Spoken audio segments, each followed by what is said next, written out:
the Derek Diamond Experience!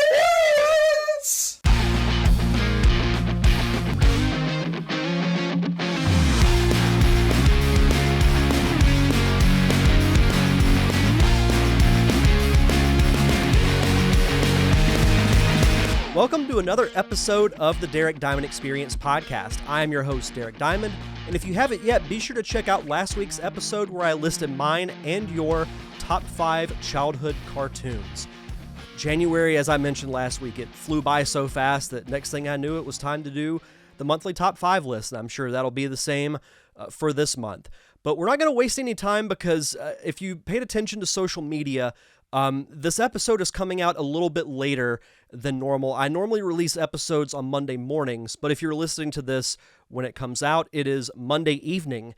And that is because I had a very special conversation about the making of the feature film Savage, written and directed by Javan Garza, produced and starring Dawn Hamil, as well as Steve Marlow. The three of them came on the show to talk about what led to the creation of the film, how they got involved, the process behind making it, and of course the premiere, which is going to be really special because it's at one of the most iconic places in Pensacola, the Saenger Theater, 1 week from today, February 13th.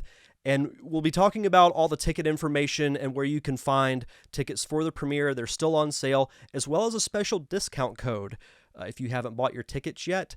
But you'll have to listen to the conversation to find out. So without further ado, here is my conversation with Javan, Dawn, and Steve.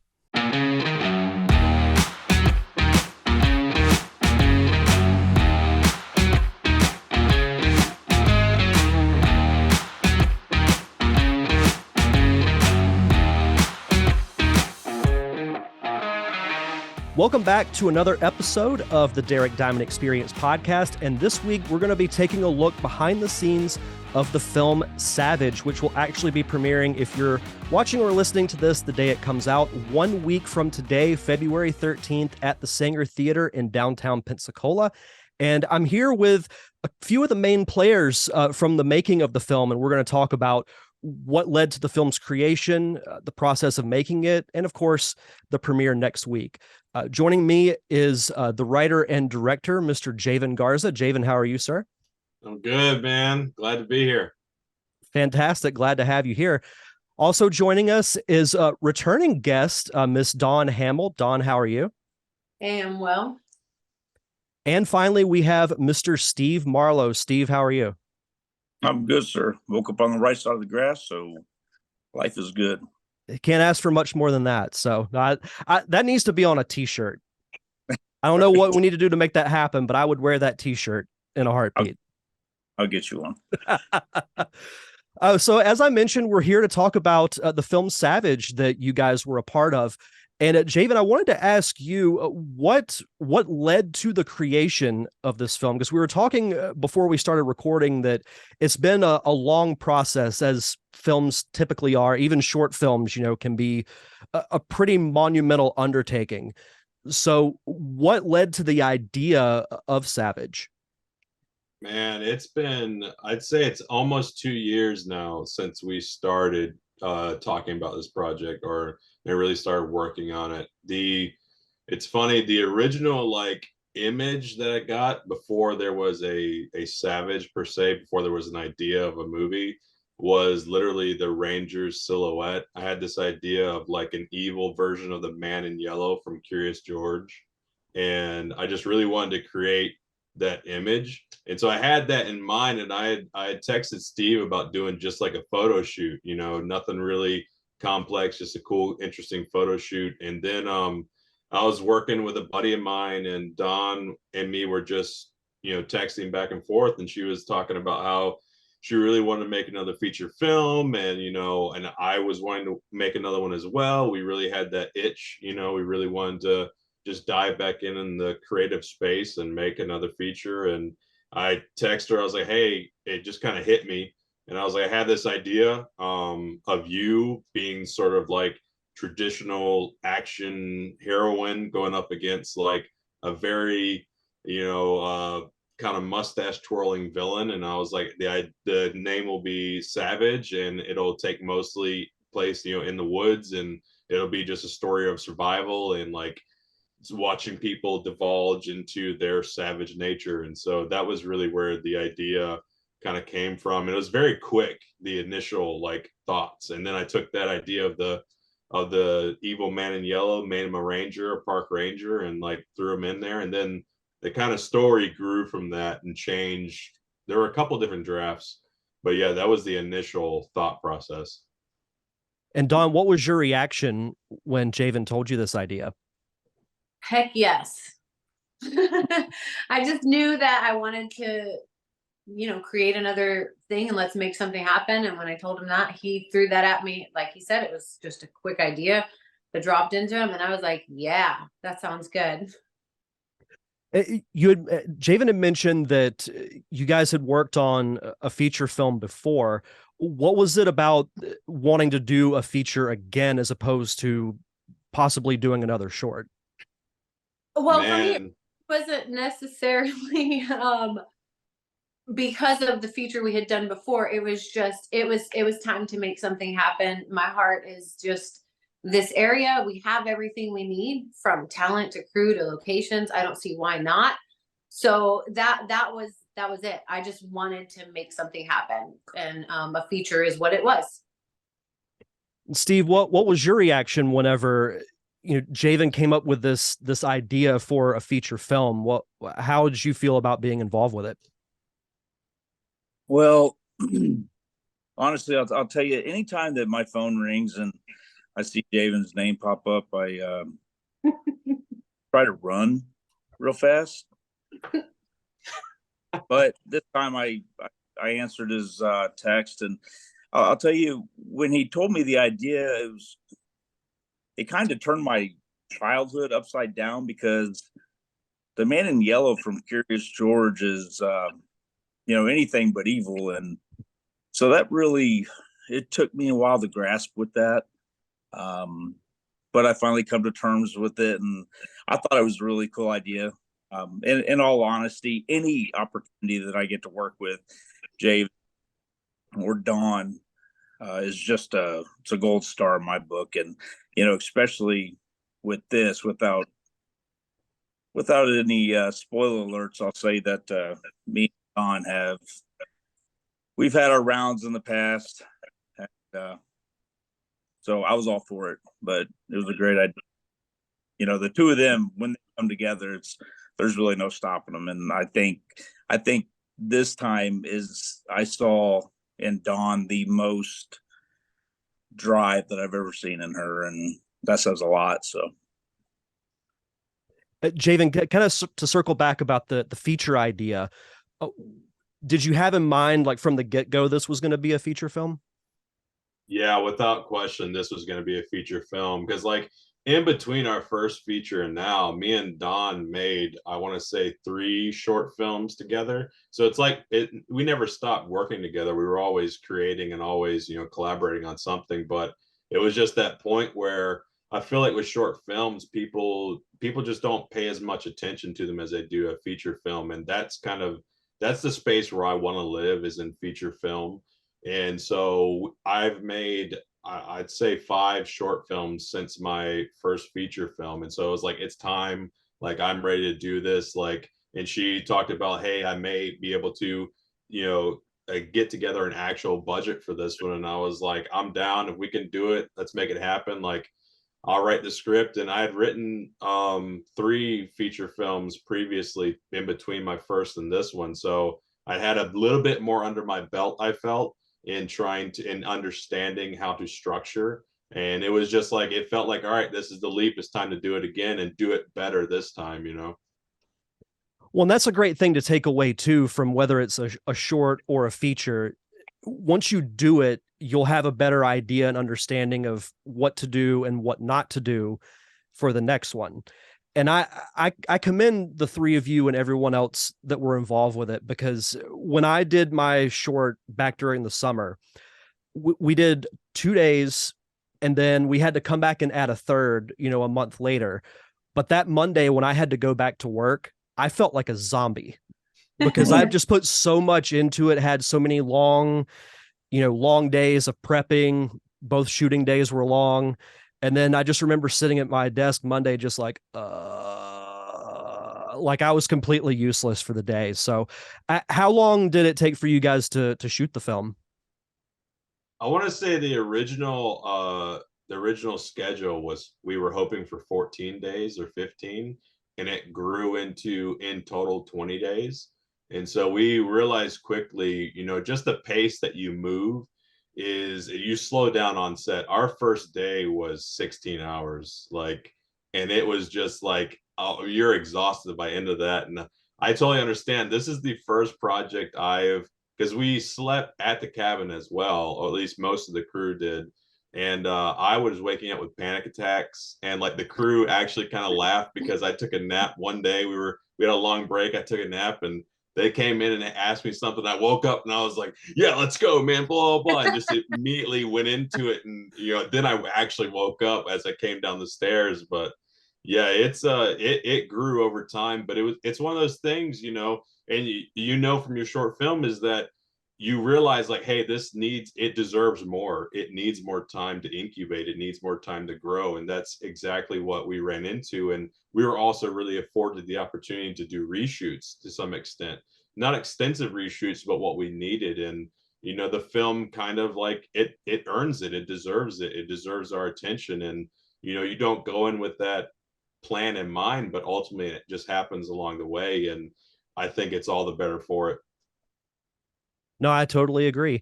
Dawn, Javen had mentioned the budget. So talk to me a little bit about the producing side of things, because, I've again produced shorts, but I know a feature is a whole different animal. When you come up with budget, you'll have bigger cast, potentially bigger crew. Talk to me about that kind of process. I probably did the process all wrong. But There's really no wrong way to do it. I mean, you got to find your No. own way. but yeah, we made it happen, and that's what matters. I really don't know what to say. With people, I just shared my heart for the project, and finding the finances is the hardest part for me, just because that's not a comfortable situation. So it got me outside of my comfort zone, but nothing great comes from inside of a comfort zone. So it was definitely stepping out of the box that way. I love the administration side, just making sure everybody's there, filing, casting, everything, keeping track of numbers. I don't know if I answered your question, but No, that's my answer. you did. Well, and it's true. And you said that you shared your heart with the project. And I think I've never had to get in front of a group of people and ask for money. I've had to ask for help, but I think it goes beyond just finances. I think it goes with cast and crew as well. If you're truly passionate about a project, people will be able to feel it. If you're 100%. if you're pitching it, and that's what's great about this community, is that there are very talented people, and when they're just as invested in it as you are, there's really nothing more gratifying. Absolutely. I completely agree. And Steve, I wanted to ask you from an actor standpoint, because Javen had mentioned that shooting was around 20 days and some of the days were quite long. How do actors, because I've never acted in front of a camera before, how do actors deal with longer type days? If, say like a scene is taking, longer than expected, or the day is just long, there's a lot to do. How do you as an actor still stay in character, or stay in your zone? I do a lot of things that I would not repeat on this show. Honestly, you ask a very good question, and it does get a little tough. However, me myself, I can think of several times where we were shooting a scene and there was some, issues with tech or whatever the reasons were, it prolonged the scene. And when times like that occur, I personally just make it a point to try to stay here, by going over lines or just walking off a little bit, doing my character thing. Otherwise, I feel like you have a breakdown, and then you lose touch with the film itself. But in short, just to answer your question, it's not always easy, but I think when the want and the desire is there, then I really don't think it's an issue. But there was some long days, I will say that. And Javen, I'd like to ask you as a fellow director, the director is the one who makes, the ultimate decisions. Everybody kind of looks to the director for advice, answer questions, wherever the case may be. How do you as a director deal with long days? Because, you hear stories in Hollywood about, people blowing up on sets, and it ultimately causes a trickle down effect. It affects the cast, it affects the crew. So how do you mentally stay in your zone for long days? Well, I'll tell you what, we started filming and I had hair. My hair was long and luscious. It is gone now. It's incredibly difficult. One thing, a very practical advice, or one very practical thing, is stay hydrated, because I realized, because I sat down, but I didn't sit down much. You're mostly running and talking and answering everyone's questions and telling them what to do next, and just keeping that eye on what's about to happen. And I realized, like, I was getting very dehydrated at night and my legs were just locking up. So Dawn got some liquid IVs and stuff, and I was pouring those into my water. And every morning, every afternoon, you just got to stay hydrated and keep on going. You just try and you have to have a strong vision and just hold on to that vision and understand where compromises need to be made, and it's interesting. I was talking with my composer the other day, and he was telling me about when I was describing, I wanted to go a different direction with the scene and the music, and he was like, you wouldn't just flat out and tell me no, you don't like it and stuff. And I was like, well, to me, that's not good enough. If you're a leader and you're leading a film, you need to understand the why.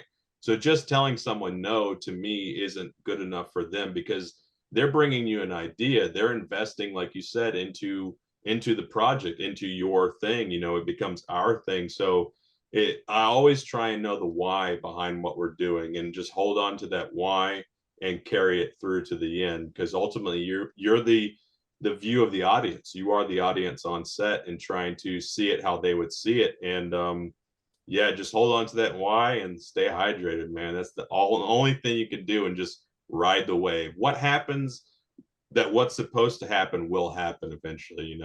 I'm very firm believer in that.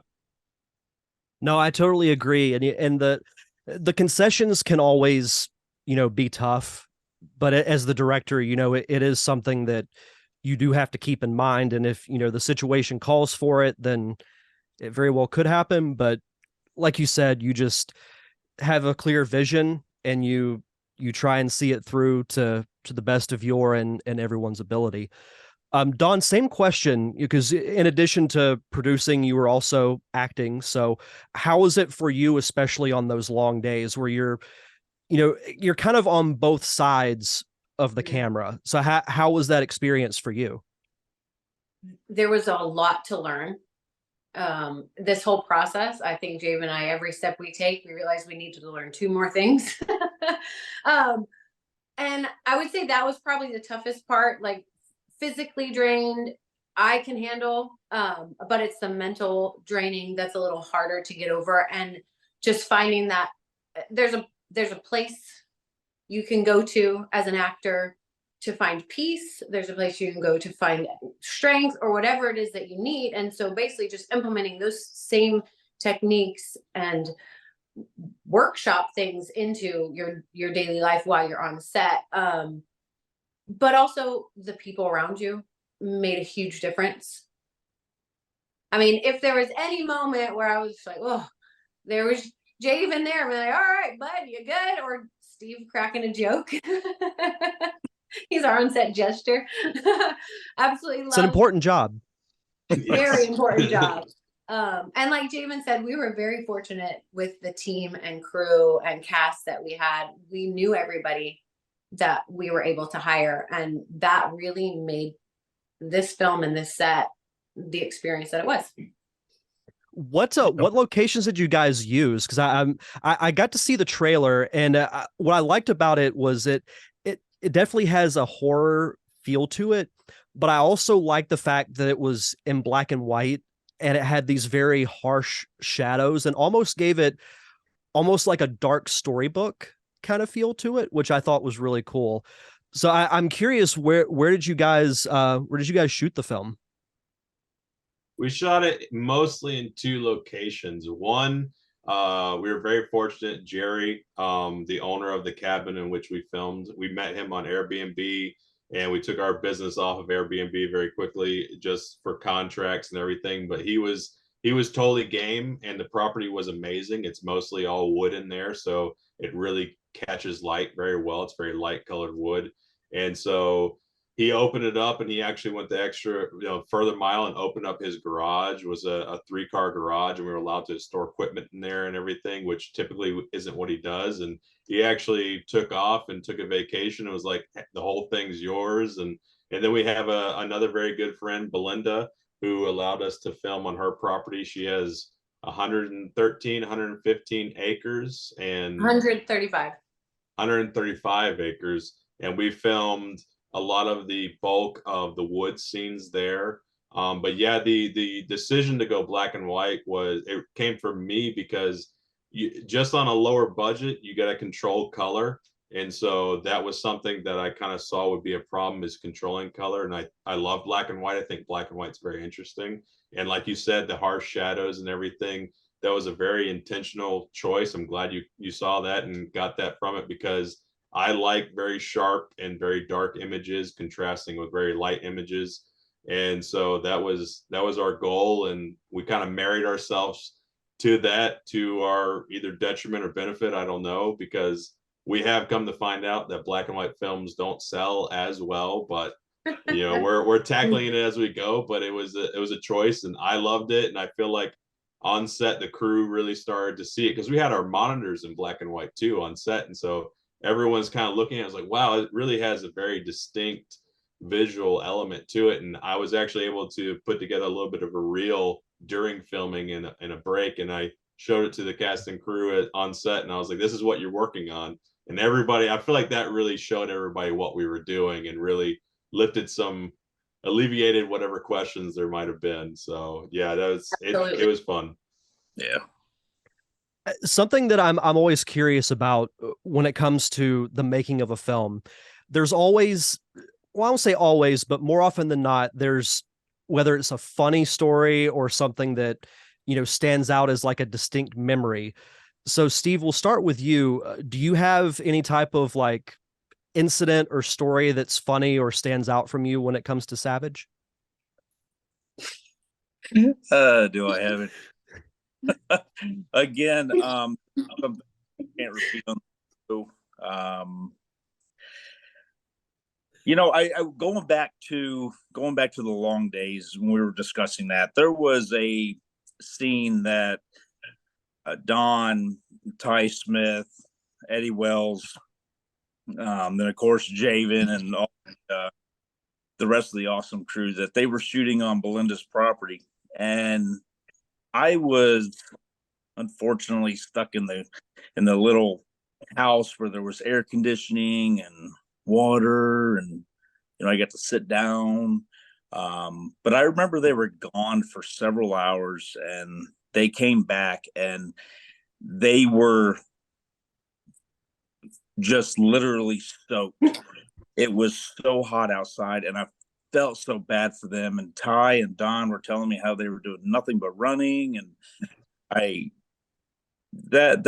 never had to experience that on the set. I think the hardest thing that I had to experience physically was, and I can thank Javan for this, but and I'm not trying to be funny, all jokes aside, I was on my knees for an extremely long period of time, and it hurt so bad. So I got a lot of stories that I'll take away from the film that I think were awesome. Far too many to mention, but just being around this crew in general, it's always a great experience.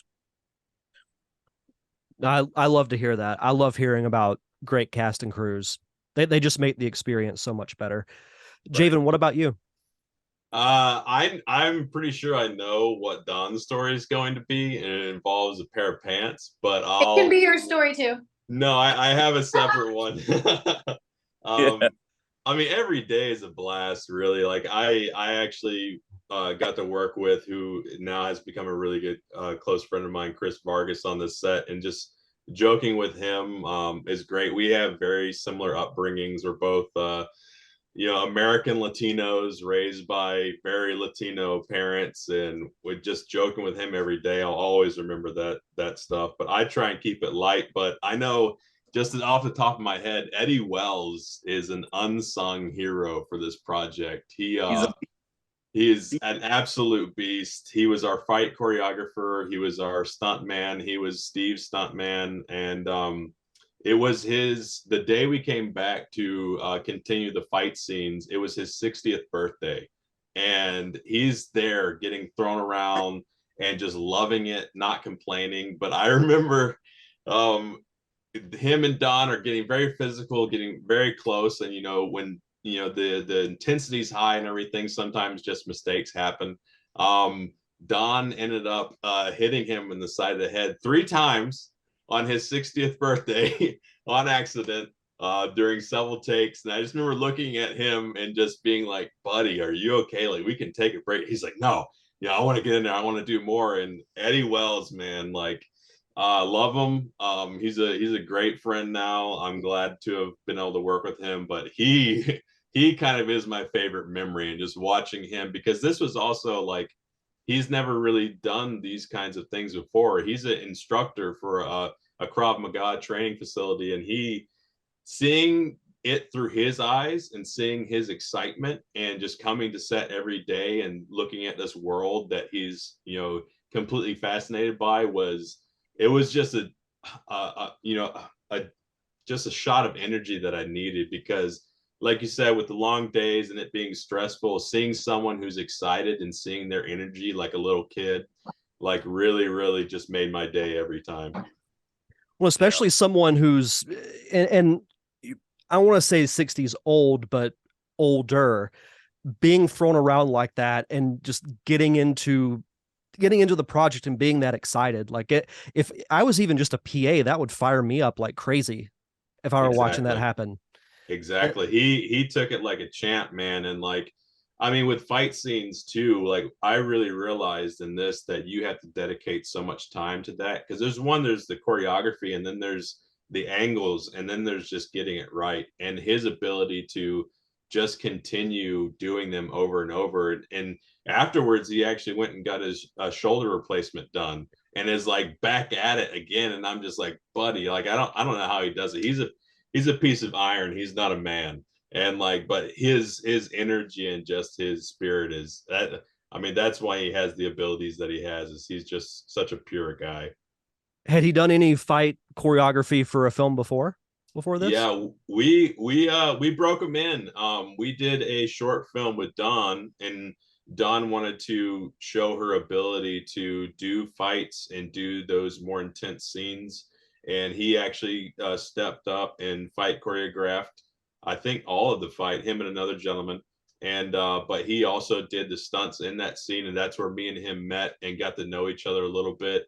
And he really just he blew that out of the park too. You can look at that one on my YouTube channel. He's in a nice little mask and a cool little suit, and he just had a ball. But it's funny because I met him there, and then he ended up doing a music video for us as well. He did the fight choreography for a music video, and he was in it.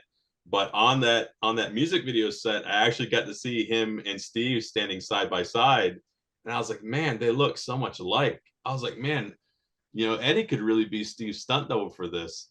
And like we went that direction. But then on set, when they're in costume, people were like, "Oh, Steve. Oh, I mean Eddie.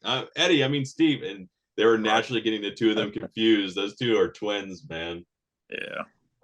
You don't find that very often, like someone that's that similar to be a stunt double. Not at all. Yeah, that's really cool.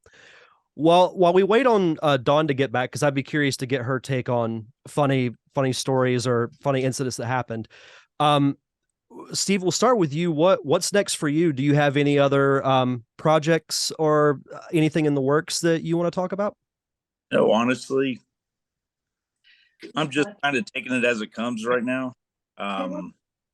Because of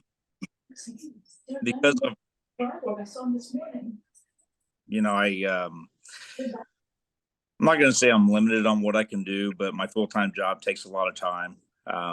So if anything comes my way, or if I have the opportunity to do something, absolutely, I jump on it. But I will tell you this, in 5 years, when I retire from my full-time job, I'm really going to hit the ground running and, try to really get involved in some things, because it is a passion, and it's always been something for me. Always been something that I dearly love. And again, when you're surrounded by people like Dawn and Javan and, Ty and Eddie and Chris and, everybody else, it just makes it so much sweeter, so I'll take it as it comes. And in 5 years, then we'll see what really happens. Well, I know we've hit on it a couple of times, but it is really important to have those connections. And even if you have a single group that you work with, it's important to have that. And it's what I tell people about the film community we have here, is that there's so many talented people, from acting to directing, writing, cinematography. It's just getting yourself out there and finding those connections. Absolutely. Javan, what about you? For what's next, man, I have a couple of different things in the pipeline. Again, it only takes money. But me and a good buddy of mine are hoping to produce a couple of projects within the next couple of years. I'm working on a couple of different scripts right now, one for a TV show, one for a film. And ideas for me never cease to come. So it's something that I'm, I guess, blessed with in a weird way. I wake up and I have an idea for something that I want to make happen. But yeah, it's just like Steve said, it's kind of like taking it as it comes. I produce a couple of commercials and stuff like that throughout the year, so I always have that kind of going on. But feature films is where I want to live, and this is the next step. This one for me, I always kind of had, I guess, what's the term for it? Imposter syndrome when calling myself a filmmaker. It wasn't something I was ever really comfortable saying. And I always knew, even from a teenager, since I was 12 years old, I knew I wanted to make movies. And, but I was told by a buddy of mine who worked with Steven Spielberg that, you can't take meetings in Hollywood until you've made 2 feature films. Like, no one's going to give you that time if you're coming out of nowhere. You don't have any established contacts. And so this is my second feature film. And after I completed this, I was like, I'm a filmmaker. Like, I can own this now. Like, I don't feel like an imposter syndrome anymore. This is what I do, and this is what I do full time. And so right now I kind of want to take a break and sit back and enjoy that feeling a little bit, and like watch this thing with an audience, because it's mostly just been me and my composer and Dawn, and a couple of the cast and crew have been able to see kind of what we've been doing. And just to give you an idea, the assembly cut for this thing was 2.5 hours. And now, wow. Yeah, now we're at 98 minutes. So we've cut an hour out of the film, and that's just been an ongoing process. We've been in editing since this summer. And so I think it's been about 6 months of editing, with the reshoots happening and some additional photography that needed to take place. So it's been a long journey, and I'm very excited, and my spirits are getting better, because when you go through it, it's like you're in the trenches just trying to get things done. But I'm very excited to finally be able to wake up and not have something that I absolutely have to work on and meet a deadline to. It's funny. Steve doesn't know this yet, and you'll see it at the premiere, but I was 273 when we shot this, and I am 244 right now. So I've almost lost 30 pounds throughout the course of this post-production. But yeah, it's been a process, man. I'm excited. The future is a little bit of rest. Well, Wow. That's crazy. That is absolutely crazy. Which, speaking of that, we'll just dive right into it. The premiere, as I mentioned at the top, is a week from today, February 13th, at the Saenger Theater. Which I can't think of a better place, to have it. When you think of like some of the iconic buildings in Pensacola, Saenger Theater is one of the first that I think of. So, first of all, congrats on landing that spot, because that's big. That's really big. So, how Steve, we'll start with you. How are you feeling about the premiere? Are you excited to see it in front of an audience?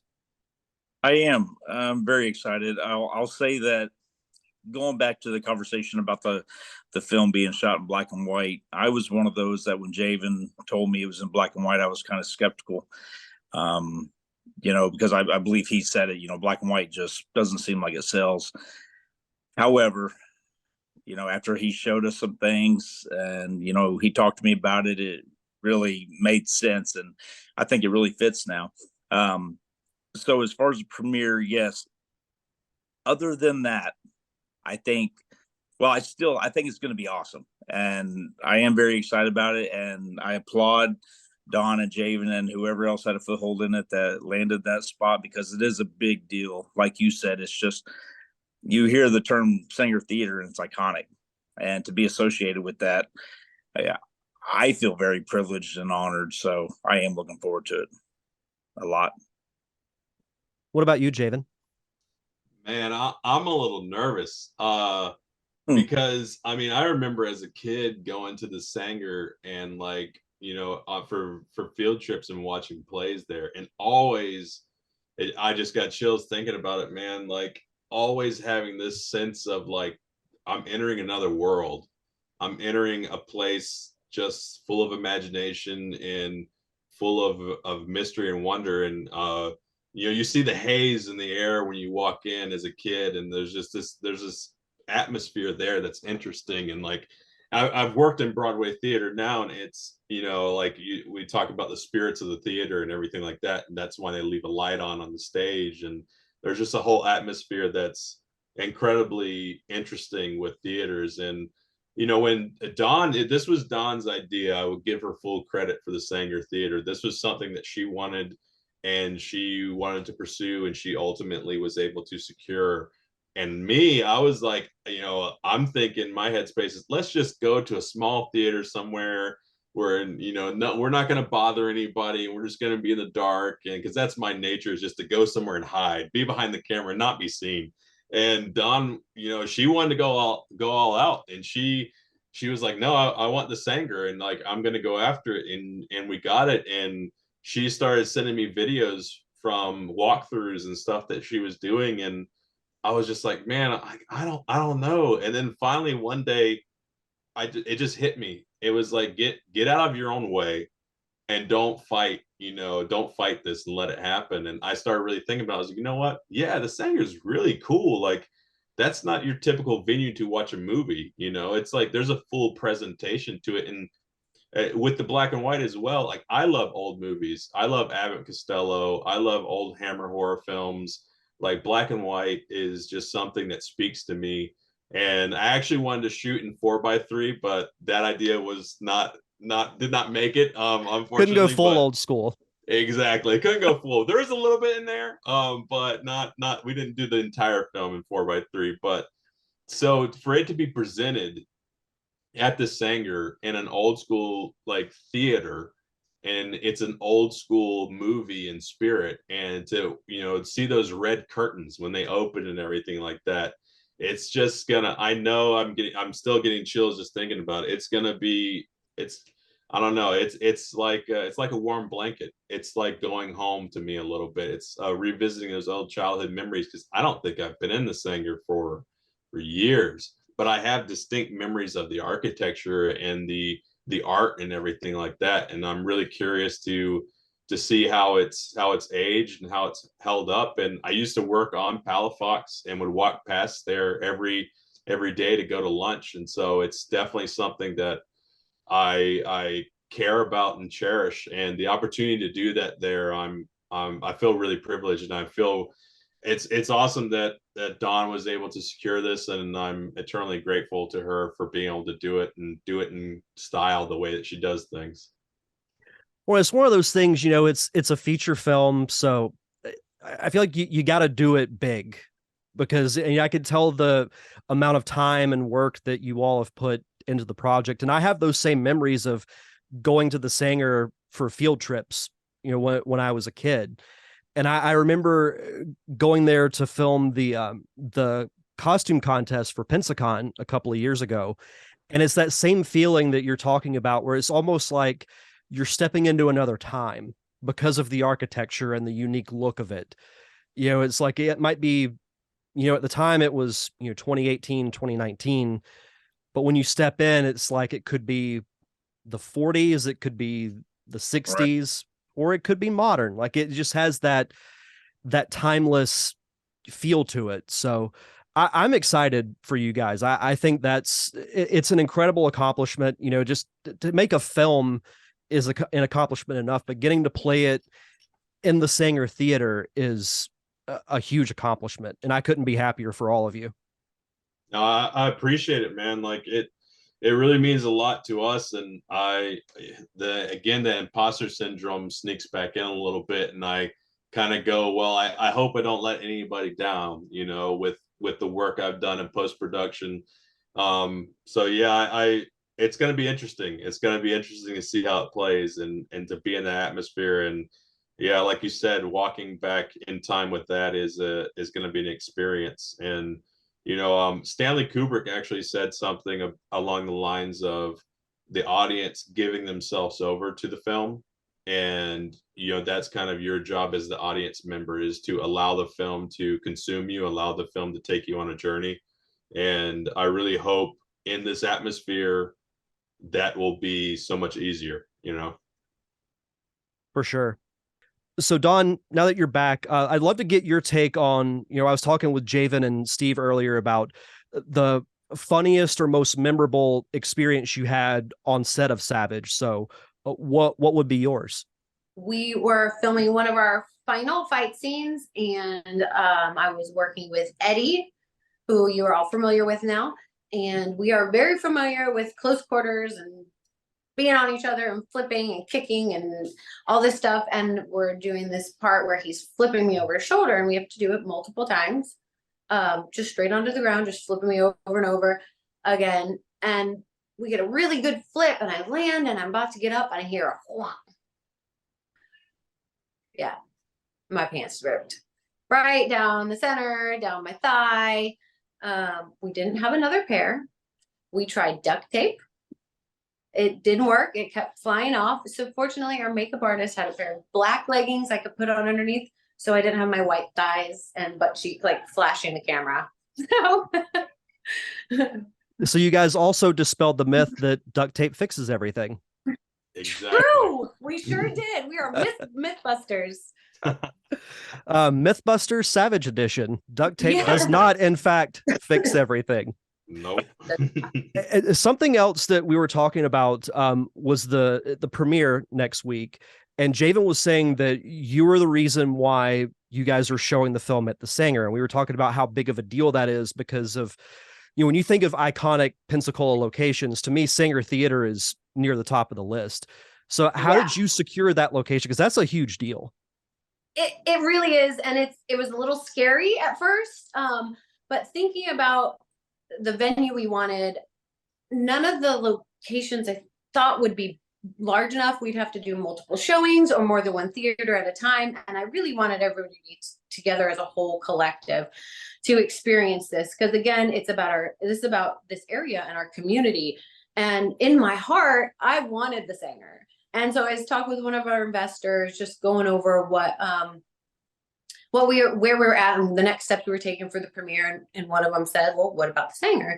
I said, well, that would be awesome, but I'm not sure how much it is. And they were like, well, we'll sponsor this much of it if it's this much. So I went and I got a quote, and it was very close. So we were able to secure that, and I took care of the rest. And the rest is history. It's scary and exciting all at the same time, but I really wanted to do this for everybody, again, Javan is ready to share this with the world, and so are we. And I wanted the event premiering this to be as good as the film. And so this is my gift to our cast and crew, my gift to Javan, my gift to everybody coming, because I wanted it to be as big as it can be. It's going to be a blast, and this film is going to be amazing, just like everybody involved.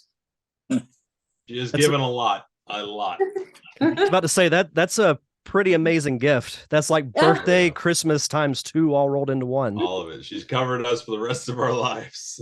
That's she is awesome. definitely she is the cheerleader we need for sure, man.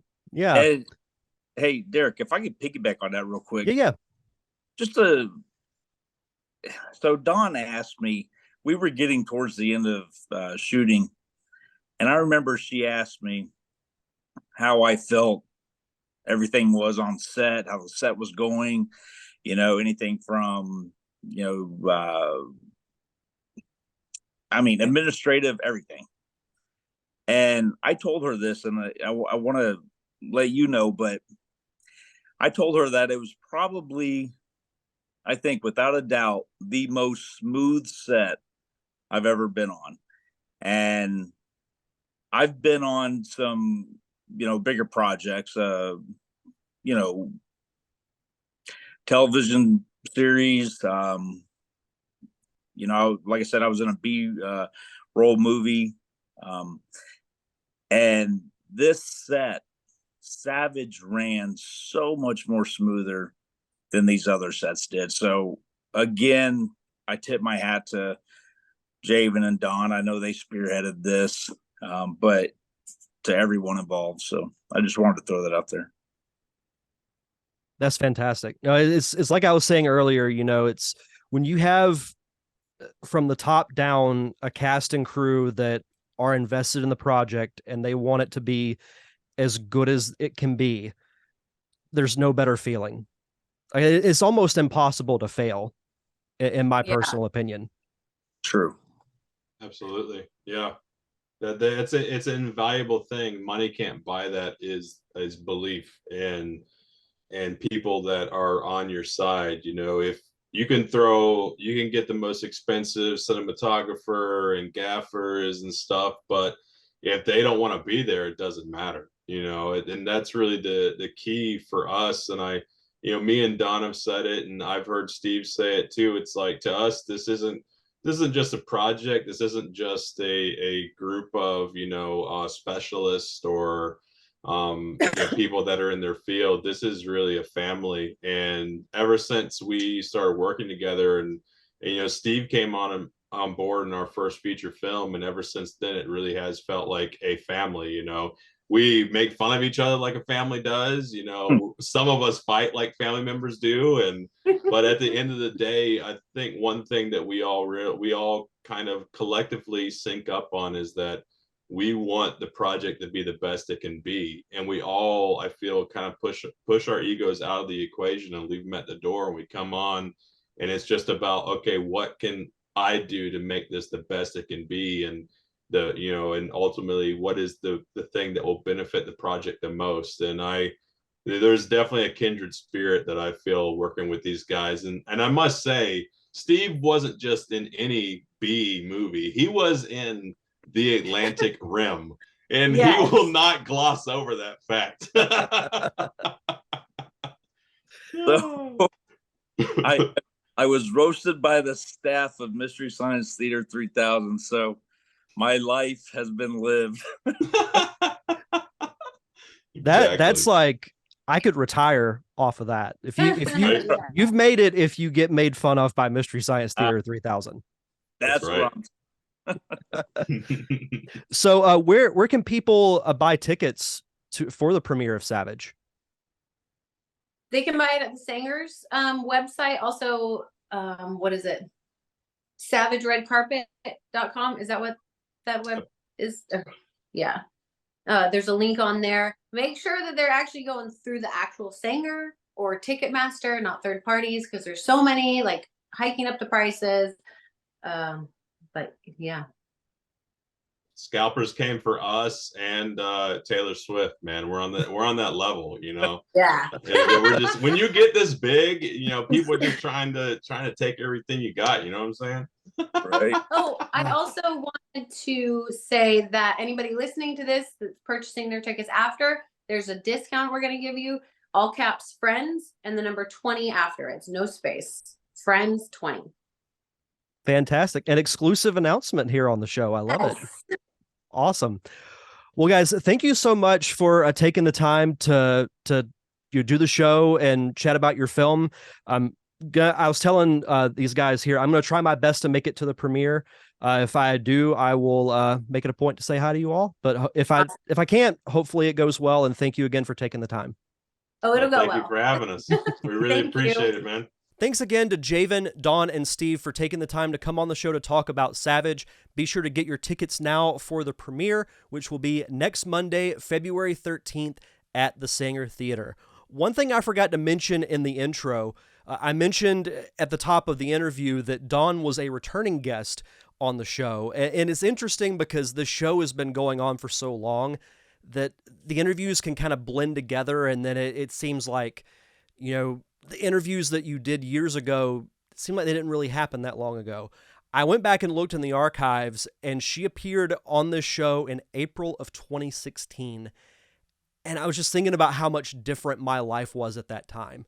But it's crazy that, you know, that time can go by so fast, and here we are at almost 350 episodes. It's crazy. But I thought that was a really cool thing. So it was really neat to talk to them, hopefully to get them back on the show to talk about future projects that they're working on. For next week's show, we are finally having screenwriter and screenwriting instructor Daniel Carey on the show. We've had some issues. Well, I won't say I've had issues with me getting sick a few weeks ago, having technical issues that we've had to push back the interview. Well, it's finally going to happen. It'll air next Monday at normal time. If you want to subscribe to the show, if you want to follow the show on social media, just head over to linktree.com/DDiamondPodcast. It's where you can find all the information. You can find the YouTube page. Everything's there. Linktree.com/DDiamondPodcast.